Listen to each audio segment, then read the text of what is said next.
नमस्कार मित्रांनो, S S एज्युटेक व्हिडिओजमध्ये आपले स्वागत आहे. सजीव सृष्टी व सूक्ष्मजीवांचे आपण आता वर्गीकरण. शिकणार आहोत इयत्ता 8वी सामान्य विज्ञान मधील पाठ पहिला सजीवसृष्टी व सूक्ष्मजीवांचे वर्गीकरण.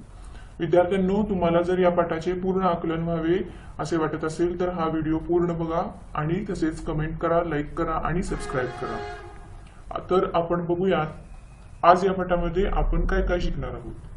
या पाठाच्या सुरुवातीला काही प्रश्न विचारलेले आहेत, त्याची काय काय उत्तर असतील हे आज आपण जाणून घेऊयात.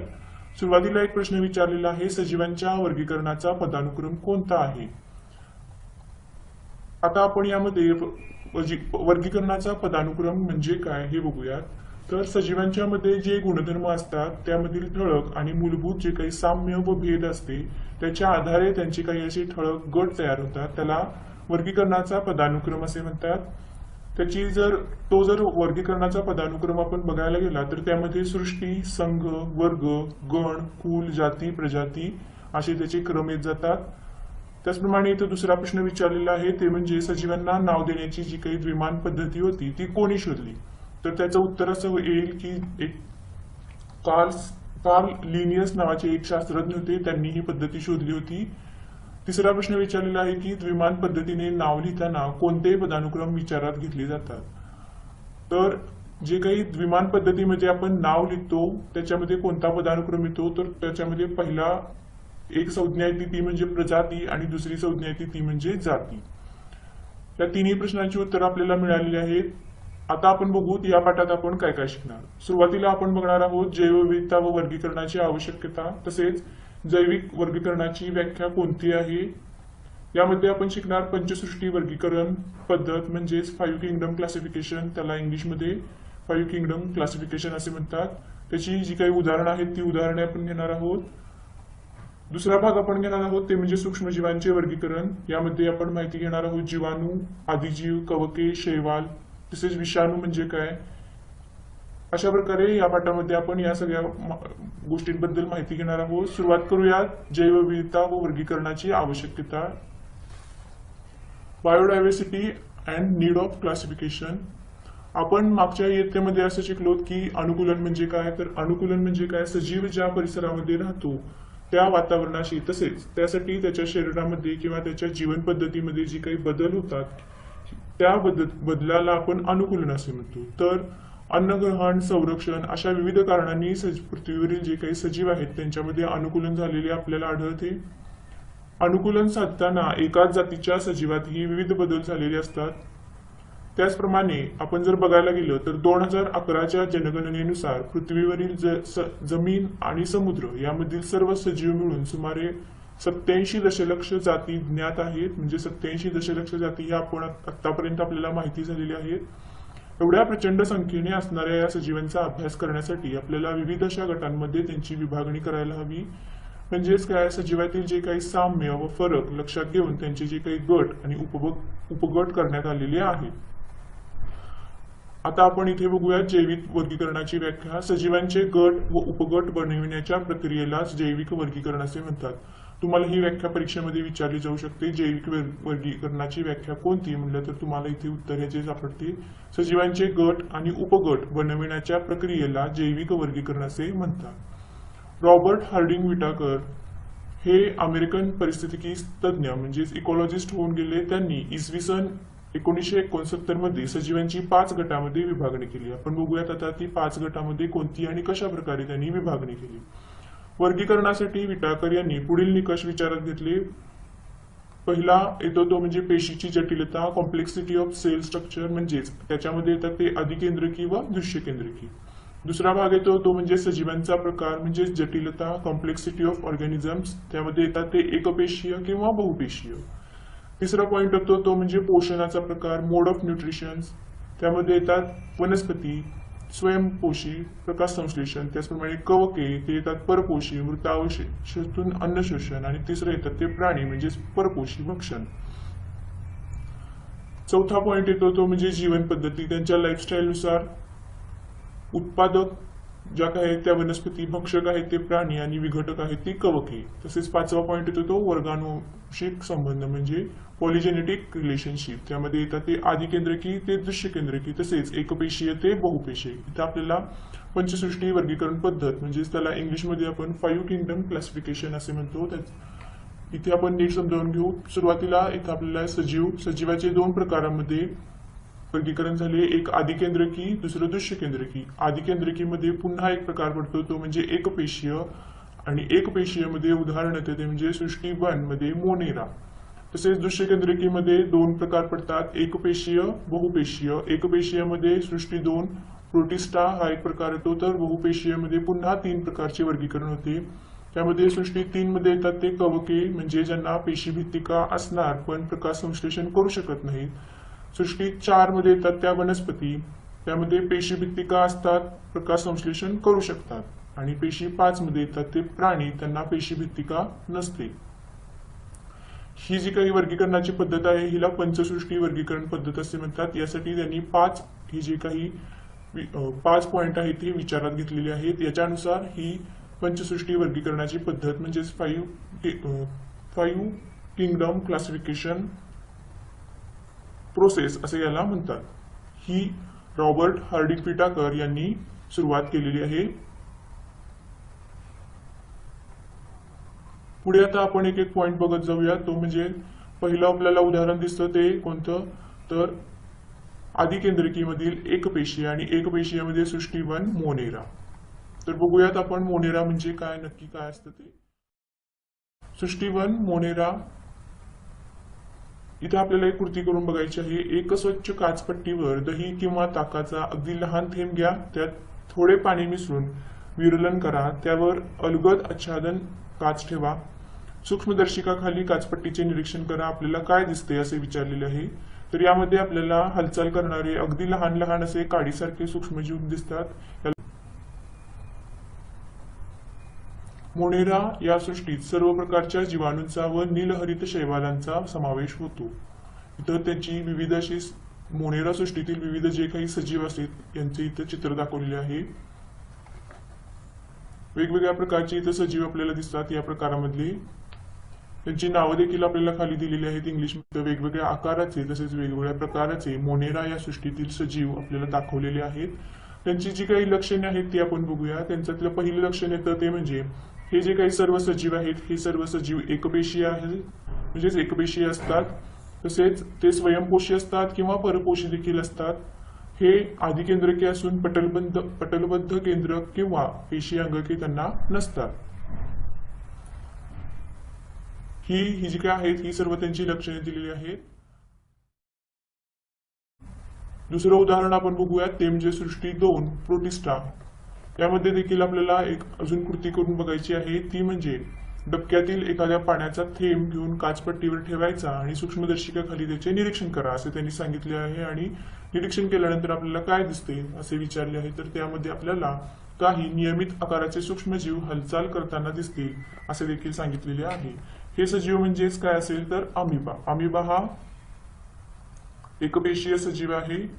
इथं त्याची जे काही प्रोटिस्टा सृष्टीतील सजीव आहेत त्याची उदाहरणं दिलेली आहेत. इथं दिलेलं आहे पॅरामेशियम, अमिबा, युग्लिना, वॉल्वॅक्स ही जी काय आहेत ही उदाहरणं दिलेली आहेत. त्यांची चित्रासहित आपल्याला माहिती करून दिलेली आहे. त्यांची लक्षणे दिलेली आहेत, ती लक्षणे बघूया. पहिलं लक्षण म्हणजे प्रोटिस्टा सृष्टीतील सजीव एकपेशीय असून पेशीत पटलबद्ध केंद्रक असते. म्हणजे ह्या सृष्टीतील जे काही सजीव आहेत ते एकपेशीय असतात. त्याचप्रमाणे दुसरं लक्षण असं दिलेलं आहे की प्रचलनासाठी छदमपात किंवा रोमके किंवा कशाभिका असतात. तसेच तिसरं लक्षण आहे ते म्हणजे स्वयंपोषी. उदाहरणार्थ युग्लिना आणि वॉल्वॉक्स पेशीत हरितलवके असतात, तर परपोषी असतात ते उदाहरणार्थ अमिबा आणि पॅरामेशियम, प्लाझ्मोडियम ही त्यांची उदाहरणं दिलेली आहेत. म्हणजे ह्याच्यामध्ये स्वयंपोषी देखील असतात आणि परपोषी सजीव देखील असतात. दोन्ही प्रकारचे त्याच्यामध्ये प्रोटिस्टामध्ये उदाहरण आपण देऊ शकतो.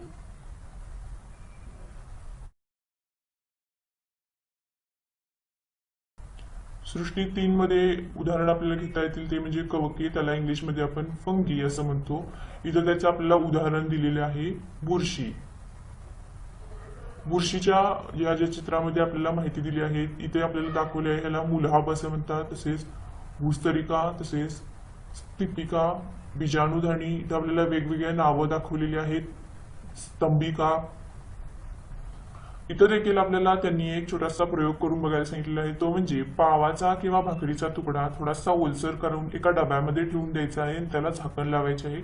2 दिवसानंतर तोच डबा आपल्याला उघडून बघायचा आहे. त्याच्यावरती आपल्याला काही असे कापसासारखे पांढरे तंतू वाढलेले दिसतील. यालाच आपण काय म्हणतो, बुरशी किंवा फंगी असे म्हणतो. यामध्ये आपल्याला त्यांनी लक्षणे दिलेली आहेत. ती लक्षणे कोणकोणती आहेत ते आपण शिकून घेऊयात. पहिलं लक्षण आहे ते म्हणजे कवक सृष्टीत परपोषी, असंश्लेषी व दृश्यकेंद्रिकी सजीवांचा समावेश होतो. म्हणजे यामध्ये परपोषी म्हणजे हे जे काही कवक आपल्याला उदाहरण दिले आहे यामध्ये हे स्वयंपोषी नसून ते परपोषी आहेत. तसेच असंश्लेषी व दृश्यकेंद्रिकी सजीवांचा देखील समावेश होतो. बहुसंख्य कवके हे मृतोपजीवी आहेत. कुजलेल्या कार्बनी पदार्थांवर ते जगतात. तिसरं लक्षण आपल्याला सांगितलेलं आहे ते म्हणजे कवकांची पेशीभित्तिका कायटिन या जटिल शर्करेपासून बनलेली असते. त्यांची जी काही पेशीभित्तिका असते ही पेशीभित्तिका कायटिन हा जो काही पदार्थ आहे या जटिल शर्करेपासून ती बनलेली असते. तसेच चौथं लक्षण दिसतं ते म्हणजे कवके हे तंतुरूपी असून आतील पेशीद्रव्यात असंख्य असे केंद्रके असतात. पाचवं लक्षण आहे कवक म्हणजे स्किन व त्याला इंग्लिशमध्ये आपण बेकर्स ईस्ट असे म्हणतो, बुरशी मराठीमध्ये म्हणतो, आणि तसेच ऍस्परजिलस मक्याच्या कणसावरील बुरशी आणि पेलिसिलियम तसेच भूछत्र किंवा इंग्लिशमध्ये त्याला आपण मशरूम असे म्हणतो. हे त्याची उदाहरणं दिलेली आहेत आपल्याला. तर आता इथे आपल्याला 3 प्रकारची उदाहरणं दिसतात. पहिला म्हणजे मोनेरा, दुसरा येतो तो म्हणजे प्रोटिस्टा आणि तिसरा येतात ते म्हणजे कवके. या तिन्ही प्रकारांमध्ये आपल्याला परीक्षेमध्ये कदाचित फरक विचारू शकतात. तर यामधील फरक आपण सांगू शकतो. मोनेरा आहेत ते एकपेशीय आहेत, तसेच ते स्वयंपोषी परपोषी आहेत. प्रोटिस्टामध्ये ते देखील एकपेशीय आहेत. यामध्ये देखील स्वयंपोषी परपोषी सजीव येऊ शकतात. तसेच कवकेमध्ये जर घेतलं तर हे कवके आहेत हे मात्र परपोषी आहेत. याची आपण वेगवेगळी उदाहरणं देखील देऊ शकतो.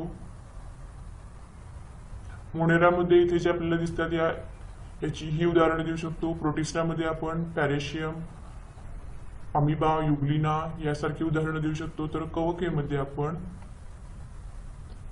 भूछत्र म्हणजे मशरूम, बुरशी तसेच पेलिसिलियम यांसारखी उदाहरणं देऊ शकतो. विटाकर वर्गीकरणाच्या काही पद्धती मांडल्या गेल्या तरी आजही अनेक शास्त्रज्ञ विटाकर यांच्या पंचसृष्टी वर्गीकरणालाच प्रमाण मानतात. हे या पद्धतीचे यश आहे असे आपल्याला सांगितलेले आहे. इथं आपल्याला एक प्रश्न विचारलेला आहे तो म्हणजे काय, विटाकर यांच्या वर्गीकरण पद्धतीचे गुणदोष स्पष्ट करा. आता आपण जी ही काही वर्गीकरणाची पद्धत शिकलो याचे गुण आणि दोष दोन्ही आपल्याला स्पष्ट करायचे आहे. तर बघूया त्याचं उत्तर आपण काय देऊ शकतो. विटाकर यांची जी काही वर्गीकरणाची पद्धत आहे याचे जर गुण आपण बघायला गेलो तर त्याच्यामध्ये जे काही एकपेशीय आणि बहुपेशीय सजीव आहेत हे त्यांनी सेपरेट ठेवलेले आहेत, म्हणजे ते भिन्न ठेवलेले आहेत. हा एक त्याचा गुण आपल्याला म्हणता येईल. तसेच ही जी काही वर्गीकरणाची पद्धत आहे ही नैसर्गिक पद्धत आहे. द्विमान पद्धतीपेक्षा ही पद्धत आपल्याला सोपी पडते. हा एक त्याचा गुण आपल्याला म्हणता येईल. तसेच जर आपल्याला दोष बघायला गेले तर या वर्गीकरण पद्धतीमधील दोष जे असतात त्याच्यामध्ये या वर्गीकरणाच्या पद्धतीमध्ये व्हायरसेस म्हणजे जे काही विषाणू असतात त्यांसाठी वेगळं असं स्थान दिलेलं नाही आहे या विटाकर यांच्या वर्गीकरण पद्धतीमध्ये. हा त्याचा दोष आपल्याला सांगता येईल. चला तर मग पुढील भाग आपण आता बघूया तो म्हणजे सूक्ष्मजीवांचे वर्गीकरण, क्लासिफिकेशन ऑफ मायक्रोब्स. पृथ्वीवरील एकूण सजीवांमध्ये सूक्ष्मजीव सर्वाधिक संख्येने आहेत. त्यांची पुढील प्रमाणे विभागणी करण्यात आलेली आहे. कशा प्रकारे विभागणी केलेली आहे ते आपण आता बघूया. सुरुवातीला इथे आपण घेतलेले आहे सूक्ष्मजीव. त्यामध्ये 2 भाग केलेले आहेत, एक आदिकेंद्रकी, दुसरं दृश्यकेंद्रकी. आदिकेंद्रकीमध्ये येतात ते जीवाणू आणि दृश्यकेंद्रकीमध्ये येतात ते आदिजीव, कवके आणि शैवाल. इथं आपल्याला एक माहिती दिलेली आहे ती काय आहे आपण थोडक्यात समजून घेऊयात. सूक्ष्मजीवांच्या आकारासंदर्भात खालील प्रमाण लक्षात ठेवा. 1 मीटरच्या बरोबर म्हणजेच 10⁶ म्हणजेच मायक्रोमीटर.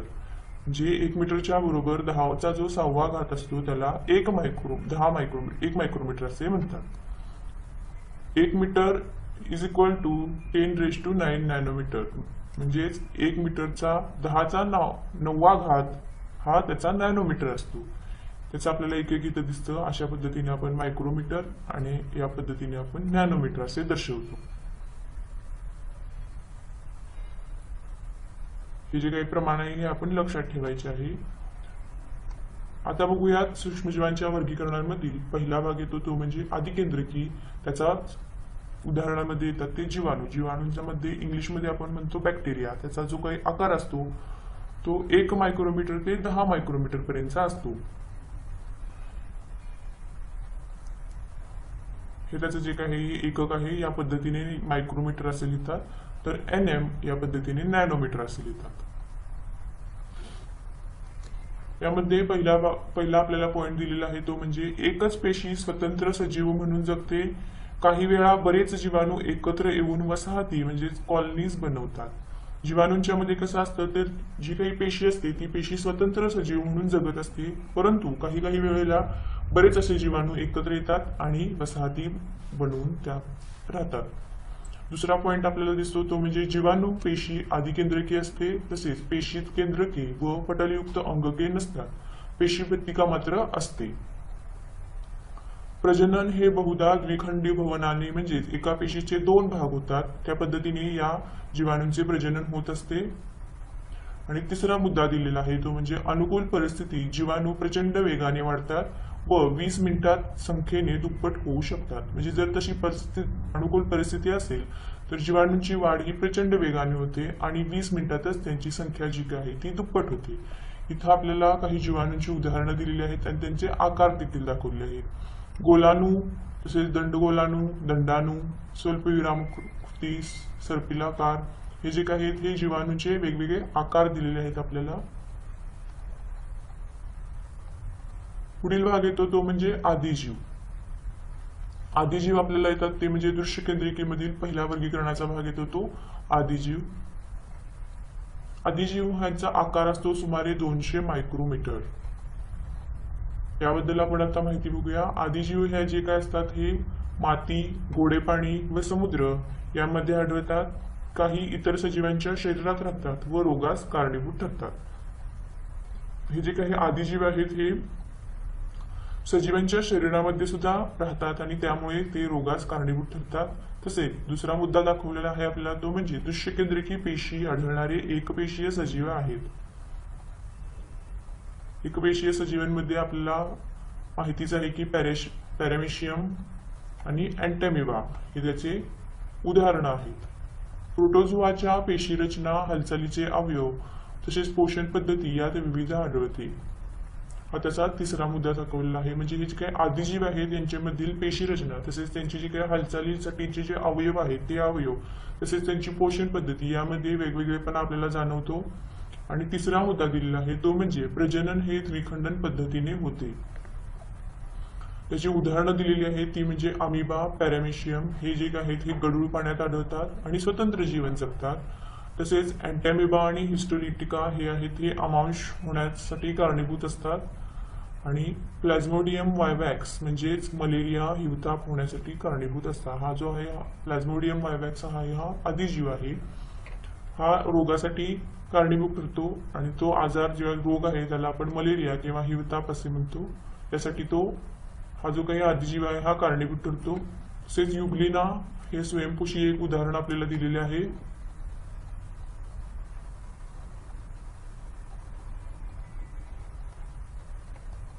आता बघा इथे दृश्य केंद्रिकेमध्ये आपला पहिला भाग झालेला आहे आदिजीव. दुसरा भाग आपण घेणार आहे ते म्हणजे कवके. कवकेला इंग्लिशमध्ये आपण फंगी असे म्हणतो. याचा आकार सुमारे 10 मायक्रोमीटर ते 100 मायक्रोमीटर पर्यंतचा असू शकतो. यामध्ये पहिला मुद्दा आपल्याला असा दिसतो ते म्हणजे कुजणारे पदार्थ किंवा वनस्पती आणि प्राण्यांची जी काही शरीरे आहेत तसेच कार्बनी पदार्थ आहे या सर्व गोष्टींमध्ये कवके आपल्याला आढळतात. त्यामध्ये आपल्याला बघायला मिळतात. तसेच दुसरा मुद्दा सांगितलेला आहे तो दृश्य केंद्रकी एकपेशीय सजीव आहेत. कवकांच्या काही प्रजाती या डोळ्याने दिसतात. तिसरा मुद्दा येतो तो म्हणजे मृतोपजीवी असून कार्बनी पदार्थांपासून अन्न शोषण करतात. आणि चौथा मुद्दा आहे तो प्रजनन लैंगिक पद्धतीने आणि द्विखंडन व मुकुलायन अशा अलैंगिक पद्धतीने होते. म्हणजे याच्या प्रजननाच्या दोन पद्धतीमध्ये येतात. त्यामध्ये एक येते ती लैंगिक पद्धत आणि दुसरी येते ती म्हणजे अलैंगिक पद्धत. उदाहरण आपल्याला दिले आहेत ते म्हणजे ईस्ट, बुरशी, कॅन्डिडा, अळंबी म्हणजेच मशरूम.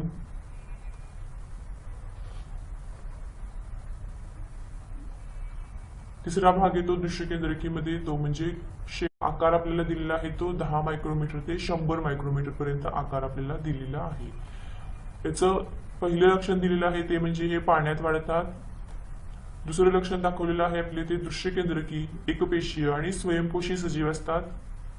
ते स्वतःचे अन्न स्वतः तयार करू शकतात, तसेच ते एकपेशीय आहेत. आणि तिसरं लक्षण आपल्याला दिसतं ते म्हणजे पेशीतील हरितलवकांच्या सहाय्याने प्रकाश संश्लेषण करतात. उदाहरण आपल्याला दिलेलं आहे ते क्लोरेला आणि क्लॅमिडोमोनस. शेवाळाच्या काही प्रजाती असतात त्या एकपेशीय असतात, तर काही असतात त्या बहुपेशीय असतात. आणि ज्या बहुपेशीय असतात त्या आपल्याला फक्त डोळ्यांनी दिसू शकतात. आपण आता शेवटचा मुद्दा बघणार आहोत तो म्हणजे विषाणू. याला इंग्लिशमध्ये आपण व्हायरस असे म्हणतो. याचा आकार असतो तो सुमारे 10 नॅनोमीटर ते 100 नॅनोमीटर इतका लहान असतो. विषाणूंना सामान्यतः सजीव मानले जात नाही किंवा ते सजीव किंवा निर्जीवांच्या सीमारेषेत आहेत असे म्हणतात. म्हणजे याचा आकार इतका लहान असतो त्यामुळे ते सजीव असं मानलं जात नाही, परंतु सजीव आणि निर्जीवांच्या सीमारेषेत आहे असं आपण म्हणतो किंवा मानतो. मात्र याचा अभ्यास सूक्ष्म जीवशास्त्र म्हणजेच मायक्रोबायोलॉजी मध्ये केला जातो. याची देखील काही आपल्याला लक्षणे दिलेली आहेत ती म्हणजे विषाणू हे अतिसूक्ष्म म्हणजे जीवाणूच्या 10 ते 100 पटीने लहान असून फक्त इलेक्ट्रॉन सूक्ष्मदर्शीनेच ते दिसू शकतात. वरती जे काही आपण जीवाणूंची उदाहरणं बघितली त्याच्यापेक्षा देखील 10 ते 100 पटीने हे विषाणू लहान असतात आणि ते फक्त इलेक्ट्रॉन सूक्ष्मदर्शिकेनेच आपल्याला दिसू शकतात. म्हणजे त्याचा आकार इतका लहान असतो.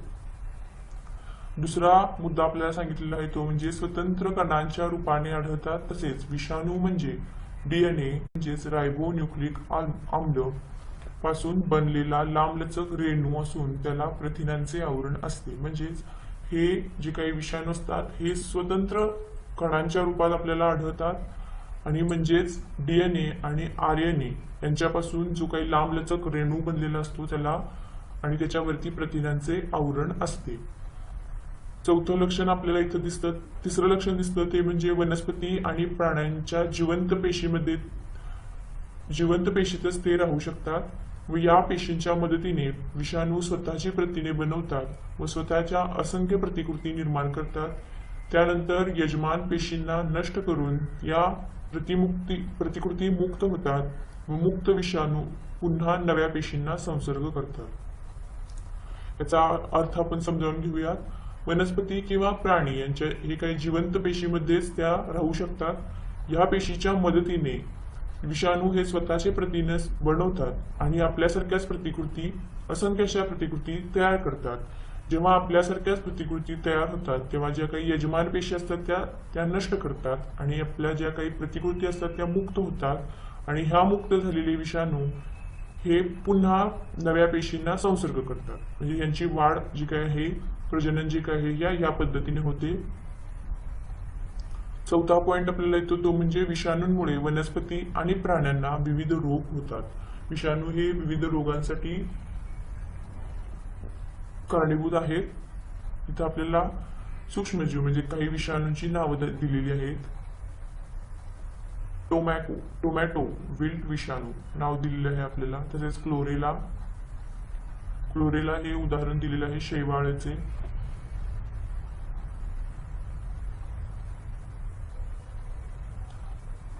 इथं आपल्याला विचारले आहे की तुम्हाला हे माहिती आहे का? मानवमध्ये काय पोलिओ विषाणू, इन्फ्लुएन्झा विषाणू, HIV एड्स विषाणू इत्यादी विषाणू असतात. यामुळे विविध रोग होतात. तसेच गुरांच्यासाठी पिकार्नो विषाणू या व्हायरसमुळे गुरांना रोग होतो. तसेच वनस्पतींना टोमॅटो विल्ट विषाणू, तसेच तंबाखू मोझाईक विषाणू आणि जीवाणूंमध्ये बॅक्टेरियोफाज हे विषाणू जीवाणूंवर हल्ला करतात. तर आज आपण या पाठामध्ये काय काय शिकलो त्याचा थोडक्यात सारांश बघूयात। सुरुवातीला आपण बघितलं ते म्हणजे जैवविविधता व त्याची वर्गीकरण आणि त्या वर्गीकरणात आपल्याला त्याचं का आवश्यकता आहे हे आपण जाणून घेतले। तर जे काही आहे ते जे सजीवांमधील साम्य आणि फरक आहेत याचे लक्षात घेऊन आपण गट आणि उपगट बनवले, याला आपण जैविक वर्गीकरण पद्धत असे म्हणतो। त्यासाठी जे काही अमेरिकन परिस्थितिकी तज्ञ होते म्हणजे जे काही सायंटिस्ट होते डॉक्टर विटाकर यांनी एक वर्गीकरणाची पद्धत मांडली, त्याला पंचसृष्टी वर्गीकरण पद्धत असे आपण म्हणतो। त्यानुसार अधिकेंद्रकी दृश्यकेंद्रकी असे दोन भाग पडले। अधिकेंद्रकीमध्ये फक्त एकपेशीय येतात, तर दृश्यकेंद्रकीमध्ये दोन्ही एकपेशीय आणि बहुपेशीय येतात। याची उदाहरणं आपण बघितली। पहिला बघितला मोनेरा, याची काही लक्षणं तसेच त्याची उदाहरणं आपण बघितली। दुसरा बघितला आपण तो म्हणजे प्रोटिस्टाची काही लक्षणं त्याचप्रमाणे त्याची उदाहरणं हे देखील आपण बघितलं। तिसऱ्यामध्ये आपण बघितलं कवकी म्हणजे इंग्लिशमध्ये त्याला फंगी असे म्हणतात, त्याची देखील आपण उदाहरणं आणि त्याची जी काही लक्षणं होती ती आपण लक्षणे बघितली। पुढचा भाग आपण बघितला तो म्हणजे विटाकर यांच्या वर्गीकरणाच्या पद्धतीचे गुण आणि दोष हे आपण माहिती करून घेतलेले आहेत। त्याच्यानंतर आपण बघितलं ते सूक्ष्मजीवांचे वर्गीकरण। सूक्ष्मजीवांचे वर्गीकरण आपण दोन पद्धतीमध्ये केले, एक अधिकेंद्रकी, दुसरं केलं ते दृश्यकेंद्रकी। यामध्ये जीवाणू, आदिजीव, कवके, शैवाल यांची जी काही लक्षणे आहेत, त्यांचा जो काही आकार आहे आणि त्यांची जी काही उदाहरणे आहेत हे देखील आपण ह्या भागामध्ये बघितलं। आणि शेवटचा भाग आपण बघितला तो म्हणजे विषाणू। विषाणूंच्या बद्दल जी काही लक्षणे आहेत ती त्यांची लक्षणं तसेच त्यांची जी काही उदाहरणं आहेत ती उदाहरणे आपण या पाठामध्ये शिकलेली आहोत। विद्यार्थ्यांनो, तुम्हाला जर हा व्हिडिओ आवडला असेल तर लाईक करा आणि सबस्क्राईब करा। थँक्यू।